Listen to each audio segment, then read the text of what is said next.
Bonjour, bonjour et bienvenue. Aujourd'hui, on va déconstruire une des idées les plus ancrées dans notre culture, un véritable piège psychologique en fait, la poursuite compulsive du bonheur. Vous savez, cette idée que le bonheur c'est une destination, un objet à posséder ou un trophée à finalement décrocher. Alors, plongeons directement dans le cœur du problème.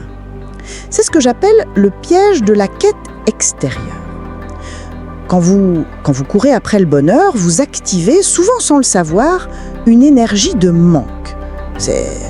Votre esprit envoie un message constant à l'univers qui dit « il me manque quelque chose pour être heureux ». Et à chaque fois que cette pensée surgit, eh bien, vous renforcez cette narration intérieure. C'est un principe assez connu en métaphysique, on l'appelle la loi de résonance. En gros, vous attirez ce que vous vibrez. Donc, en vibrant le manque, vous invitez plus de manque dans votre vie. C'est un cercle vicieux, vraiment. Pour y voir plus clair, il faut comprendre qu'il n'y a pas un, mais bien deux types de bonheur. Le premier, c'est ce que j'appelle le bonheur chimique. C'est cette vague d'euphorie, cette joie très intense qui dépend d'un événement extérieur. Une promotion, une nouvelle relation, un achat. C'est merveilleux, bien sûr, mais par nature, c'est instable, c'est temporaire. Et le second, c'est le bonheur ontologique. Imaginez-le plutôt comme une toile de fond, une paix profonde, immuable, qui est là, quoi qu'il arrive à la surface. En fait, tant que vous placez le bonheur en opposition à la souffrance, vous êtes coincé. Coincé dans le jeu des dualités, à osciller sans fin entre les deux pôles. La véritable libération, elle, se trouve au-delà de ce jeu. Elle réside dans l'acceptation radicale de ce qui est. Même la souffrance, oui. Quand vous cessez de résister, vous découvrez une stabilité intérieure que rien ne peut ébranler. Les vagues de joie peuvent venir, les vagues de tristesse aussi, mais vous êtes l'océan, profond et calme.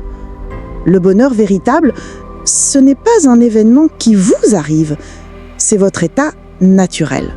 C'est ce que vous êtes avant que le mental ne commence à raconter son histoire. En réalité, ce que vous avez toujours cherché, c'est ce que vous êtes déjà. Le mental a simplement créé une distance, une illusion qui transforme la quête en une course sans fin. Et attention, je ne suis pas en train de prôner la tati, loin de là. Arrêter de chercher le bonheur ne signifie pas s'asseoir et ne plus rien faire. C'est tout le contraire. Il ne s'agit pas d'être passif, mais de devenir actif d'une nouvelle manière. Vivre, exprimer et rayonner cet état de paix intérieure qui est déjà en vous. Et le plus fascinant, c'est que lorsque vous opérez depuis cet espace, votre monde extérieur, il commence à se réaligner de lui-même, sans effort. Pour conclure, voilà un chemin tout simple pour intégrer ça dans votre vie. Juste 3 étapes claires. Premièrement, quittez la quête extérieure. Prenez la décision consciente, là, maintenant, d'arrêter de croire qu'un objet, une personne ou une situation va vous compléter. Deuxièmement, reconnaissez votre nature profonde. Prenez quelques moments dans la journée pour juste sentir cette paix silencieuse en arrière-plan, même au milieu du bruit, de l'agitation. Et troisièmement, incarnez-la. Laissez cet état de paix intérieure informer vos paroles, vos décisions, vos actions. Agissez depuis cet espace de plénitude et non plus depuis un espace de manque. Maintenant, j'aimerais vous laisser avec une question pour votre propre réflexion. Si vous arrêtiez, ne serait-ce que pour les prochaines 24 heures, de chercher le bonheur à l'extérieur, que pourriez-vous découvrir qui est déjà présent à l'intérieur ?